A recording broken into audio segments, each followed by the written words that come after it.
So, we are coming to what I would consider the most important video in this entire playlist, which is talking about ancestor work, ancestor veneration, and ancestor worship.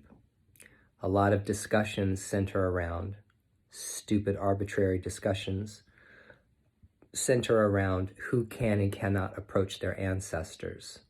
You know, a lot of people associate ancestor worship and veneration specifically with diasporic practices like voodoo, Santeria, or hoodoo, and even Native American or indigenous practices.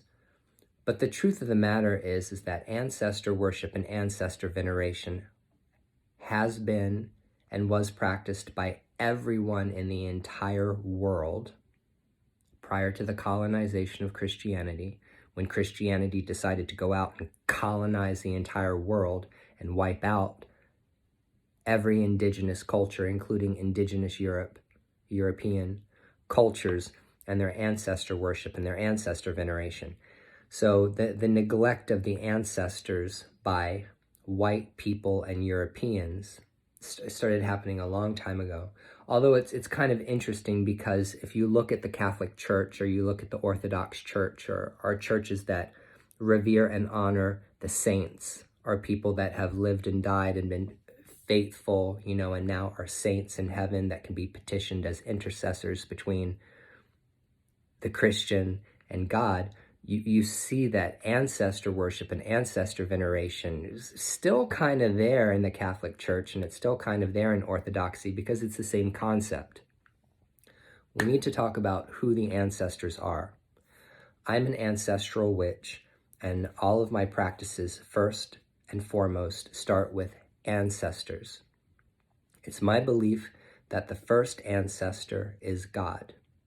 God is the first ancestor.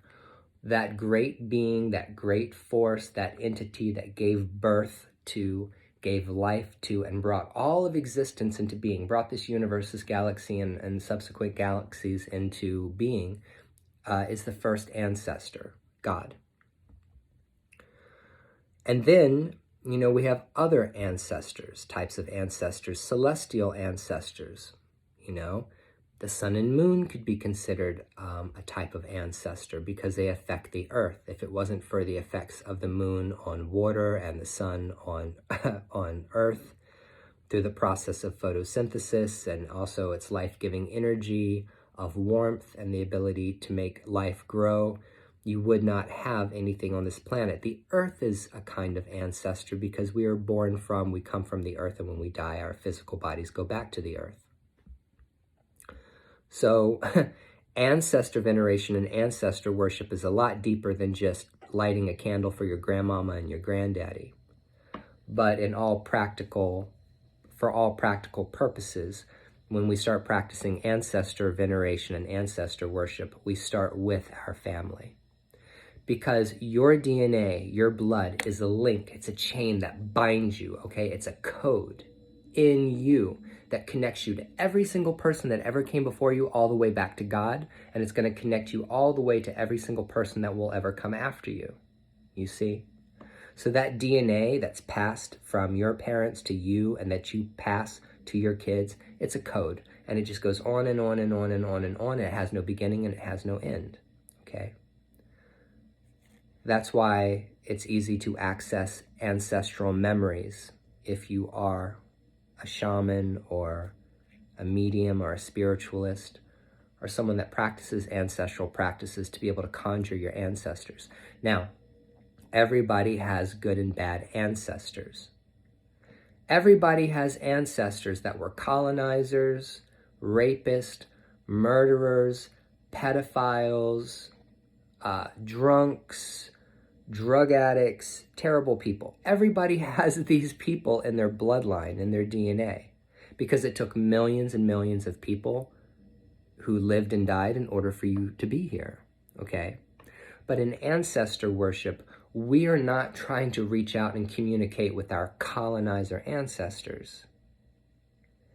When we are talking about ancestor worship and ancestor veneration, we're calling on our highly elevated ancestors that have lived and died and reincarnated many, many, many times, and we petition them to be intercessors between us and God, and we believe that the ancestor and the ancestors have an active role in our life, directing our life. Our ancestors are also the rewarders and the punishers of their children, okay?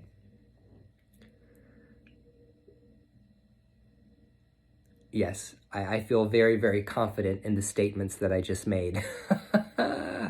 And that's not based on any particular religion. That's just based on my straight up observation about life, okay? So it's interesting because at least in African spiritual traditions, which is what I practice and what I'm into, not everyone who dies becomes an ancestor. In order to become an ancestor, you have to have lived a good life, helped a lot of people, proved your worth to your community. So becoming an ancestor is very special. And when you die and you leave this body and you leave this earth, then you will go to the realm of the ancestors. The realm of the ancestors is an elite place. It's like the Christian version of heaven. If I was an ancestor and I worked from lifetime to lifetime to lifetime to better myself, to become the best version of myself, reach enlightenment, apotheosis, and lived and died, when I go to the realm of the ancestors, I don't want to be around assholes. I don't want to be around sons of bitches. I don't want to be around racist people. I don't want to be around murderers and liars and thieves and people who are perverted and everything else. So the concept of the realm of the ancestors is it's elite, okay? So people live and die in your bloodline does not mean they become ancestors. And that is the traditional understanding of what ancestor veneration is. There's other things.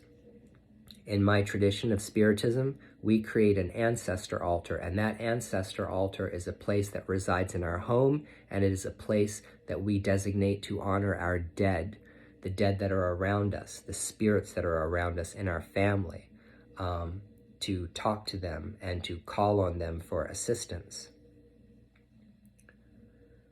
In a lot of traditional cultures, the dead were kept very close to the home. As the Taino Native American,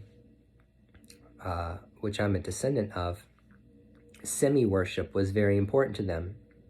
And they would actually keep and collect bones of their ancestors and of family members that were died, and they would put these bones and human remains into calabashes, and they would hang calabashes actually around their houses and out for people to remember the ancestors. They believed that the ancestors lived in nature, that the ancestor went back and lived in the earth and came through rocks and through rivers and springs. So you're talking about ancestor veneration combined with animism. And those traditional practices of taking dead bodies or bones or human remains of ancestors and loved ones who were dead is actually the foundation of Palo Mayombe. When you see the pot or the prenda or the inganga, where human remains are placed along with other special things to create a living pot. So going back, we can see that indigenous practices, Native American practices, along with shamanic practices that come from the Congo and Africa, is what creates the tradition of Palo Mayombe. Of course, just like every single other spiritual practice and religion, things change over time. They become perverted over time. They become...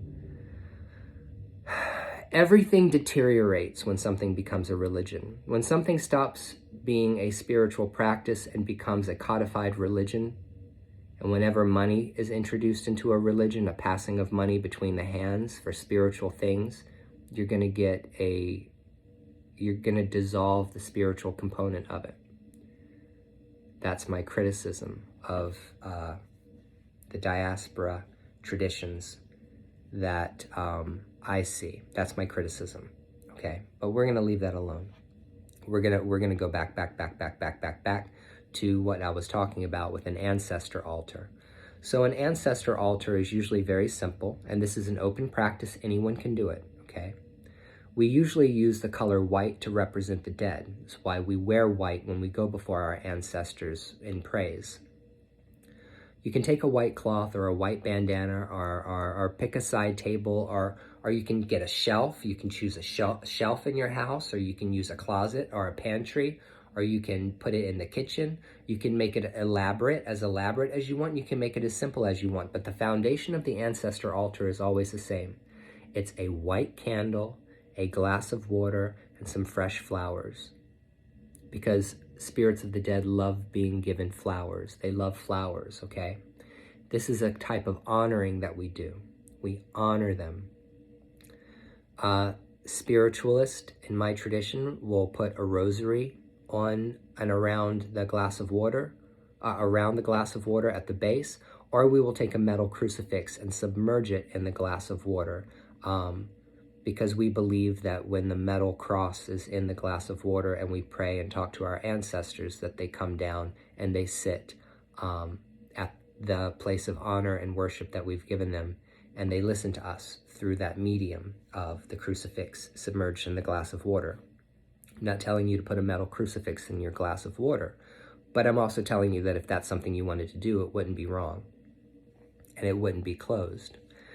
But in my tradition, a lot of Catholicism, there's a mixture of some Catholicism involved in these traditions. They're not Catholic, but there are aspects of Catholicism that made it in. Not going down that road. But other things that you can put out on your ancestor altar are like pictures of dead loved ones, no one who has ever been murdered or committed suicide. We do not put anyone who died a violent death, or was a violent person, or not a good person, or someone who committed suicide on the ancestor altar. That is a surefire way to know that that person is not in the ancestral realm. So we will put pictures out of people that are dead. No one living can go on the altar either. That's another superstition that I just want to put out there. If you don't want to put pictures of people that you loved out, then you can put out tobacco, you can put out candies and treats. And the traditional way in all cultures for honoring the ancestors and the ancestral spirits is by sharing our food and drink offerings with them. So you can put out a hot black cup of coffee for them, or you can put out tea, or you can put out a glass of wine. If maybe your family was Italian and everybody drank wine, you can put wine out. You could put out a shot of liquor like rum or something else, gin. So putting out food and drink offerings is an honorific way of showing the ancestors that we invite them, that we want them here, that we want them in our life. We want them around us, and there's a place for them, because what spirits of the dead want more than anything else is to be remembered and to be honored. And that is what we do in Spiritism and the Spiritistic practices that I do. We honor the ancestors. Your ancestor altar is a place for you to go to sit and meditate, and it's a place for you to pray. You pray with your spirits. You pray with your ancestors. You can pray on their behalf. You can pray on behalf of spirits, people who have died that needed to be elevated. They didn't have a good life, so you can pray on behalf of those spirits. Like, let's say, as a worst possible example, you had a grandfather or a grandmother or some other uncle or somebody in your family that was just not good, did a lot of bad things in life, or was abusive. If you're a compassionate, kind person, then you might want to pray on behalf of that spirit, asking that, that the guardian spirits, the guardian angels come and remove this spirit and usher it towards its next rebirth. So for spirits of the dead that need elevation, the kind of prayers that are very good for praying on their behalf are prayers to try to guide them towards the light, to move towards the light so that they can move towards their next rebirth, because we believe in reincarnation. And a way for a spirit to fix itself and fix its shit is to be reincarnated, be embodied, and be able to show and prove that they have changed, repented, and are now committed to living a life of virtue, instead of a life that is of debauchery, okay? What else can I say about ancestor veneration and worship right now? It's very, very important that you get an ancestry DNA test. A lot of people say to me, you know, I don't know who my birth father is. Or a lot of people say, well, I've been adopted. What happens if I'm adopted? I don't know anything about my family. Get a DNA test. Drop that $100, go to Ancestry or 23andMe, get an Ancestry DNA test so you can at least see on your phone, on a map, where your people come from, at least over the past several thousand years. They have deep ancestry. There's my choo-choo train. There are ancestor tests, ancestry DNA tests that are, very in-depth. They do deep ancestry that goes back very, very far, analyzing your bloodline and your DNA. But that's not necessary. There's a lot of people who are confused. Like, as an example, my mother and my grandfather always told me that we had Native American ancestors. So growing up, when I thought Native American, I was like, well, is that like Cherokee or something like that? And my parents, being so uneducated, didn't know. But obviously, when I got my Ancestor DNA test back, it taught me about the indigenous people that were in the Caribbean when Columbus arrived, the Taínos. Then I had context. I'm like, okay, we do have Native American ancestors, and they were the Taínos, okay? To be specific. Also, it will tell you whether or not you have ancestral bloodlines or DNA that take you back to places that you're interested in, like me.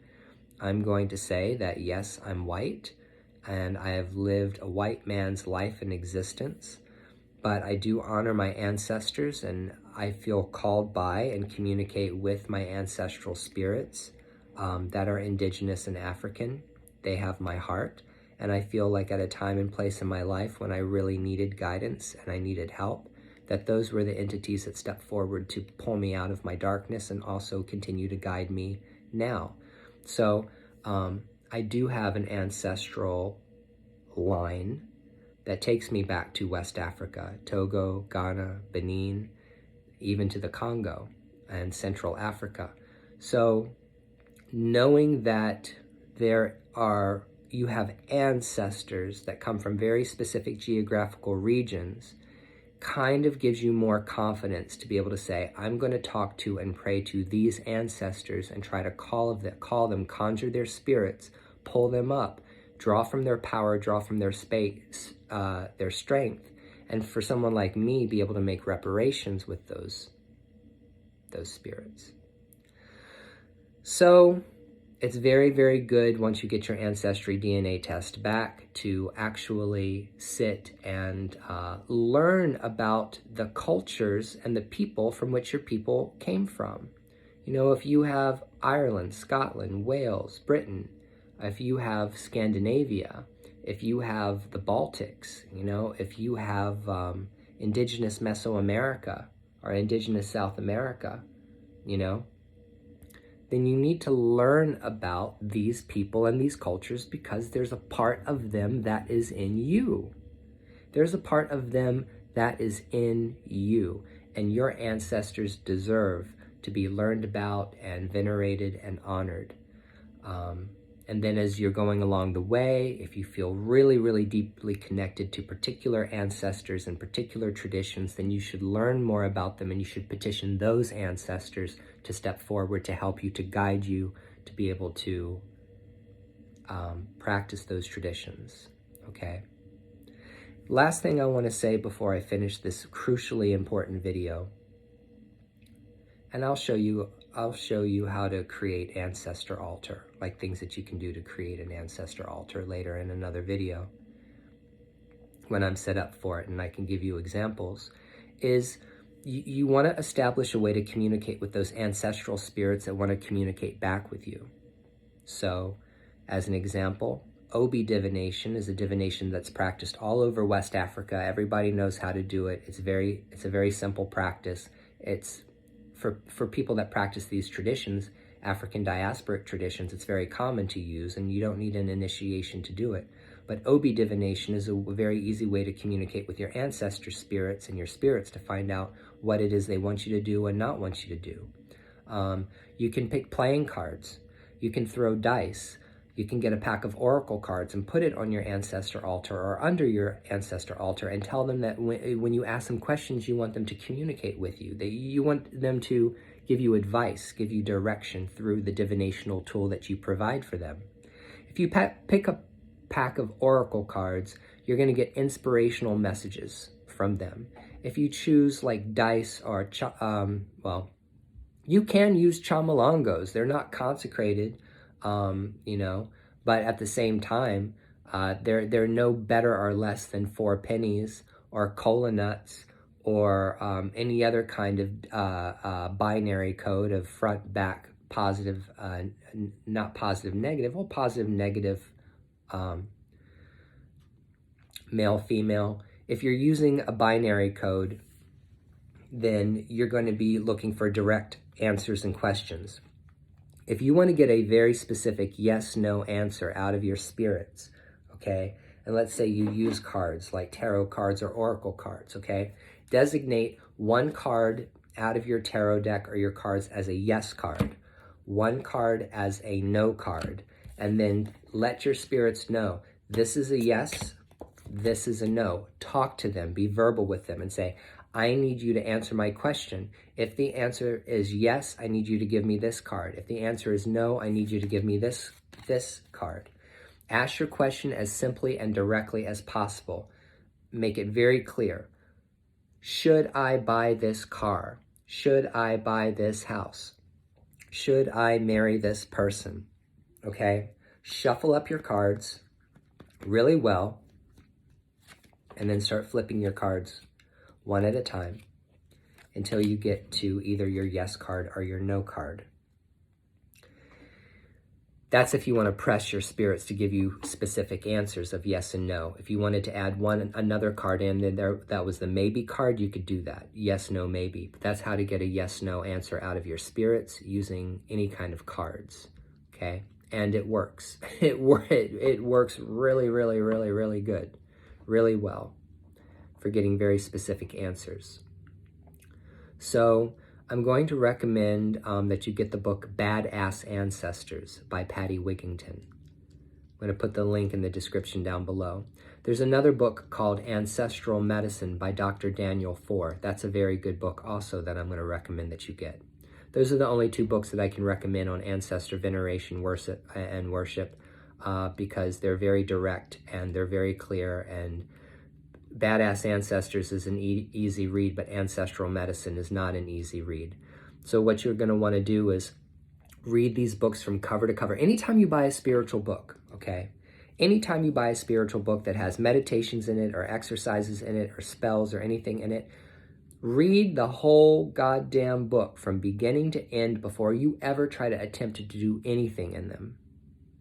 Read the whole book and then go back and decide, well, I want to try to do this meditation. That seems good for me. Or I want to do this ceremony or ritual. That seems good to me. And be discriminating about what you choose to do and not do. And one thing you have to remember about your ancestors is that they want the best for you. Your highly elevated ancestors that love you and care about you and have been watching you and walking with you your entire life, they see you. They see your struggle. Only they can see what you've been through, okay? Your spirit guides, okay? They see what you go through. Your guardian angel, they see what you go through, okay? They're with you. And so it's not like you have to do a lot of explaining to them. It's not like you have to sit there and explain everything about your life to them when you're getting ready to ask them a question because they're already there. You see what I'm saying? It's not like other entities that have to be called and conjured that are outside of your bloodline or DNA or your ancestry, because those ancestors are with you all the time. They're in you. They're in you and they're outside of you. But they live with you and in you because they are part of you. Okay, you're divinely connected to these spirits, not necessarily to other entities, angels, demons, gods and goddesses, things like that, but to these ancestral angels. We still call them angels, ancestral spirits that are with you. And remember that your ancestors are your future. They're not your past. Your ancestors are not a bunch of dead bodies laying in a grave somewhere, rotting away. That's the physical shell that was shed when they died. That what's dead in the ground is matter. It has nothing to do with their spirit. Your ancestors have lived and died. They've been here already and they've moved on. They're on to that next level shit. They're on to their next realm. And that's where you want to go. You're working towards going towards the realm of the ancestors. You want to be with your ancestors. When you die, you want to be considered an ancestor. And that's your trajectory if you're practicing ancestor worship and veneration. You understand? Your ancestors are your future, not your past. We will be talking so much more about witchcraft, magic and sorcery, spiritism, spiritualism, and ancestor veneration and ancestral magic as we continue to move forward in this course.